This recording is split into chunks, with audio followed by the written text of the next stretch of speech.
What's going on, fam? You guys know that my favorite thing to do whenever I finally have some free time, I finally have the house to myself, or just a moment of peace in my life is making videos for you guys. But if there's one other thing that I really love in my life, is video games. Video games have always been a part of my life. They're always something that was a lot of fun whenever I was a kid. There are memories that I shared with my brother who will live on with me forever since we lost my brother back in 2007. My brother was a big influencer on my life, and video games were a part of that. And I have collected and saved video games from ever since I was a little kid, back to the Super Nintendo that we had, to modern consoles that we have now. And today, I compiled a list of my top 5 games of all time. Now, this list is probably going to differ from your opinion. You probably would pick other games, and that's fine, depending on how old you are, you know, what your first system was, how that game changed your life, what it meant to you. These games have sentimental reasons that they're in the top 5. These games were mind-blowing to me at the time whenever I played them. You're not going to see really any modern titles in this. Not to say that there aren't any good games with modern titles, which, you want me to be completely honest with you, I think that they've kind of fallen off, but we're not going to dive into all of that. Today, I'm just going to show you guys my top 5 picks of my favorite games of all time. And let me know in the comments below at the end of this video what you guys think, if you agree with me, or what yours were. Now, I'm going to go ahead and apologize for how fast I'm going to talk in this video, because I'm trying to go through all 5 of these games and explain to them a little bit why they're in my top 5 picks without this video dragging on and being God knows how long. In the top 5 spot, we're going to have none other than Spyro the Dragon. Now, this is the collector's edition. You'll see the little case it's in, and you'll see the first 3 original games. There's nothing extra that came with the collector's edition. My mom actually got this for me for Christmas years and years ago, because we had the first Spyro the Dragon game, and they had number 2, which was Ripto's Rage, 3, which was Year of the Dragon, and I never got to play those, and I asked for those for Christmas, and my mom actually found the collector's edition at a Walmart, and this is what I woke up to one Christmas morning, like I said, years ago, still a little kid at the time, and this was one of the greatest things that I ever got in any of my Christmases ever. This game was revolutionary. My brother had a PlayStation 1, and I remember the times me and him would just sit down in his room. Either he was playing the game or I was playing it with him, and we would take turns. This game here, along with many other great titles from the PlayStation 1, the open world, the story, the music, everything just captivated you. And it's a good game. It's a great game. It's a fun game. If you never played Spyro the Dragon before, I highly recommend, maybe going back and looking for the PlayStation 1 version if you have a PS1. And if not, they recently remastered the original trilogy. It's the Reignited trilogy. You can get it on Nintendo Switch, Xbox One, PlayStation Store.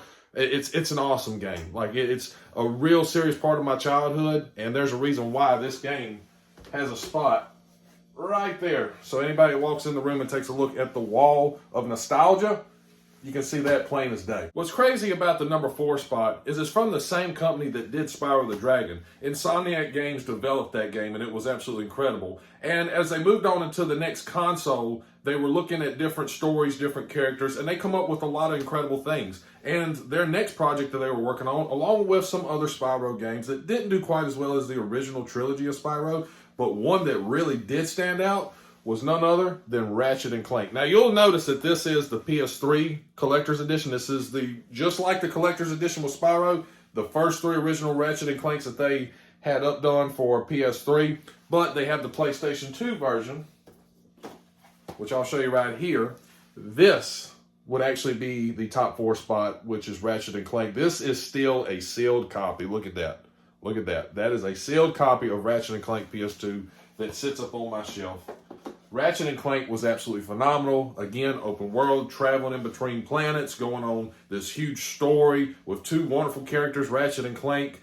It's a timeless classic. So while I have the collector's edition, and Going Commando was great, Up Your Arsenal was amazing, they got other titles from the PS3 that were absolutely incredible as well. A Crack in Time was one of my favorite, and not to mention Rift Apart on the PS5 is phenomenal. If you have not played Rift Apart, I can't recommend that game enough. So Ratchet & Clank definitely takes a spot as number 4. Now, coming in the number 3 spot, this is a game that has a lot of sentimental value when it comes to my brother. It was actually tied between another game, and I'm going to go ahead and take it off the shelf. Both of these games have that middle spot on my shelf right here that are displayed just because of the story that's with them. So the game that didn't get the number 3 spot, but it was close to choosing, was Halo 2. My brother got this for Christmas 2004, the same day me and him both got our Xboxes.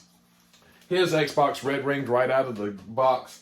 So we spent that entire day in my room playing off of my Xbox. We were taking turns playing co-op, split screen on Halo 2. That's some of the games that I had got for that year for Christmas. But it was one original Xbox game that I really enjoyed watching him play and things that he taught me, and him getting to sit there and watch me play and advance and grow. And I don't think that there has been a racing game like this game. It still bothers me to this day that it has not been remastered yet. Is Need for Speed Underground 2.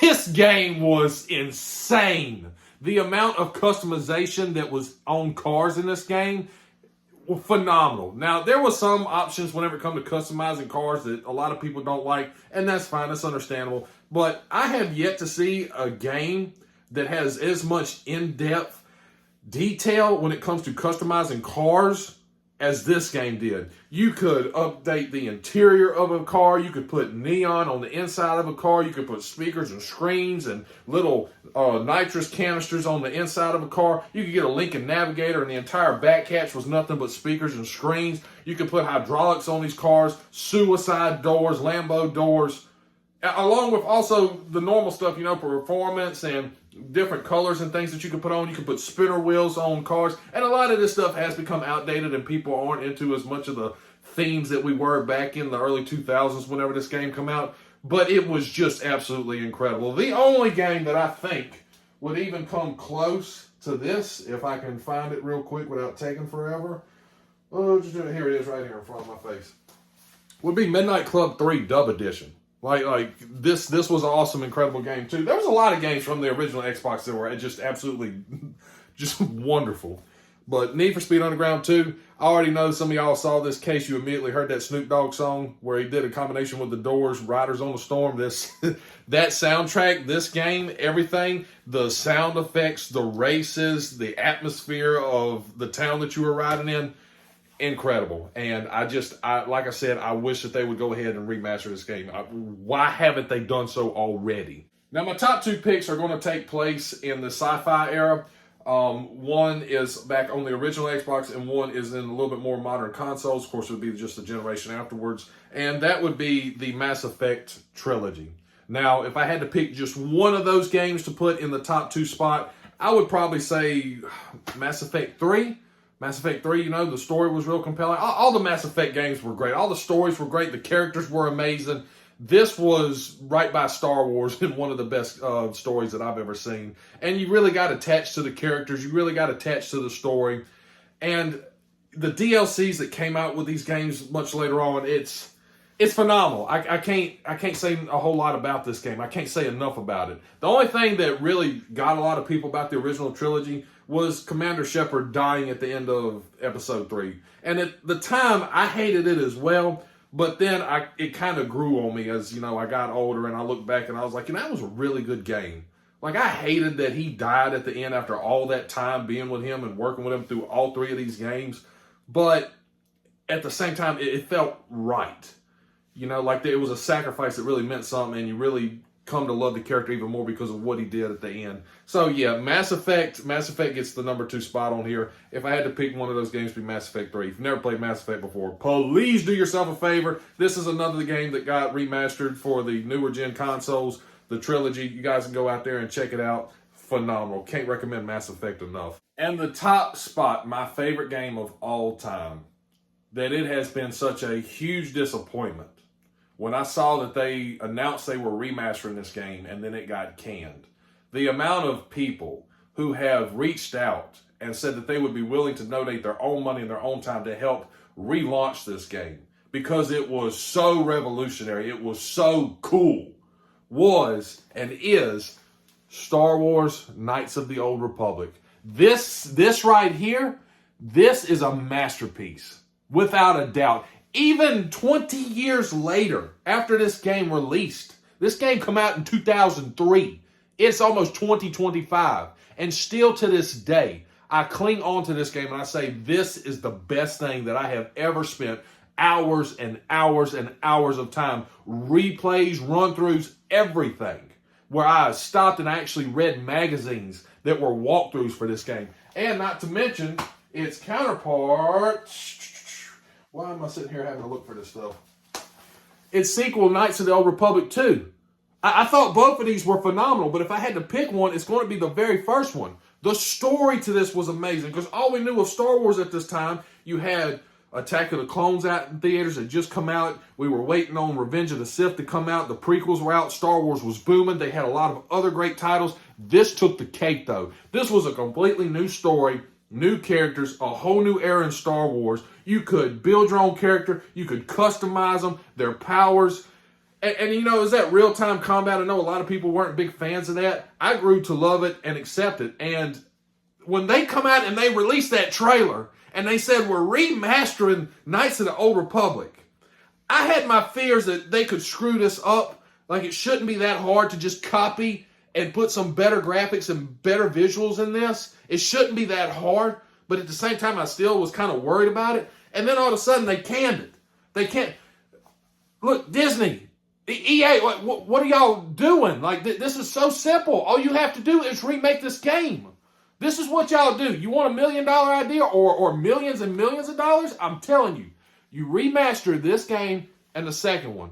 All the cut content from 2, make sure it's installed in there, all that good stuff. Amazing visuals, amazing graphics. You bring back the original voice actors, whoever's still here, whoever's still alive and can do that.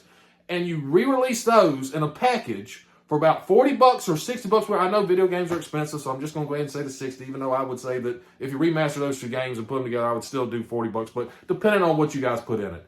Re-release 1 and 2, remastered, and then work on a third title, completing this dadgum series that we all wanted to know what happened. I know that y'all did something with the Old Republic online multiplayer. We don't want that. We didn't ask for that. We wanted a new console version of this. We wanted episode 3. We got 1, we got 2. Where's 3 at? I'm just saying this game was wrong. If you never played this game before, do yourself a service and go get an original Xbox. Plug this bad boy in. Get a PC. Yeah, you can download this on the Switch. Get your Nintendo Switch and go download this. They even got cheat codes for the version for Switch.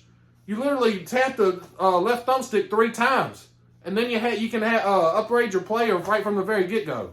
It's amazing. It's incredible. I can't say enough about this game. It's actually a little bit of a passion of mine with this game. Like, I wish to God y'all would get y'all stuff together and just go ahead and remaster this thing already. Knights of the Old Republic, number 1. Always will be in my book. And there was also a thing with Knights of the Old Republic and my brother. My brother was the one that introduced me to that game, that showed me that game. That's another one. Me and him, whenever we didn't have school the next morning and we could stay up a little bit later, that's what we did. You know, we done been outside all day. We did our chores and all that stuff. We had an hour or 2 hours left at the end of the night. He would either come to my room and we play games on my Xbox, or I'd go to his room and we play games off of his, or we just watch each other. And that was another one that I just remember. Star Wars Knights of the Old Republic, you can't with that game. And they had other great titles too. Like, for example, I know that, you know, the original Star Wars Battlefront that come out for Xbox 2, this was incredible as well. Look at that. I still got the EB Games sticker on this thing. So many great titles and so many amazing things on here. To be honest with you, it wasn't even that hard for me to walk in here and pick out those 5 games. There's a lot of stuff up here that has nostalgia on it. And if you guys want me to, I'll go through more games. Make sure you let me know in the comments below and talk about different stuff. Like this right here. Even though this didn't make my top 5, Ace Combat 4. Ace Combat 4, you know why this is so sentimental to me? Why this is one of my most beloved games of all time? It's because my first major purchase I ever made in my life, after I slaved away, working for my mom and dad, doing things around the house, earning a little bit of money here and there, I took my happy behind to Walmart and I bought a PlayStation 2. That's not the original box for the fat PS2 that I bought. That's a slim one that I've still got in the box. But my fat PS2 is sitting right there. I've had that sucker since 2002. 23 years going on. That was my first major purchase in my life. And that day, when I got that console, this was the game that I picked up with it. And this game right here blew my mind. So the first major purchase in my life was the fat PS2. And that was revolutionary. In my whole entire life growing up with video games, it kept getting better and better and better and better. And that's why this stuff, I keep it saved. I talk about it. I bring it up because you should always remember your past, always remember where you come from. This stuff is very important. You know, this is how we got to gaming where we're at today. We went through a lot of stuff on here, and there ain't really that many games up here that I would just throw away in the trash like it wasn't even worth it. Like, I played all these games, loved every single one of them. It's a passion of mine. It's a hobby of mine.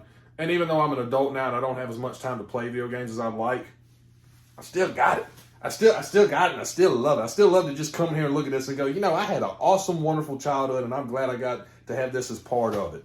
Along with everything else we did, I'm glad I got this. I got these memories. So let me know in the comments below what you guys think. You know, what's your top 5 games of all time? I'm pretty sure they're going to be different from mine. What were the reasons why they were your top 5 games? How did they change your life? How did they make you look at things? What characters inspired you? Do you have sentimental memories with someone else who's not here anymore playing those games like I have?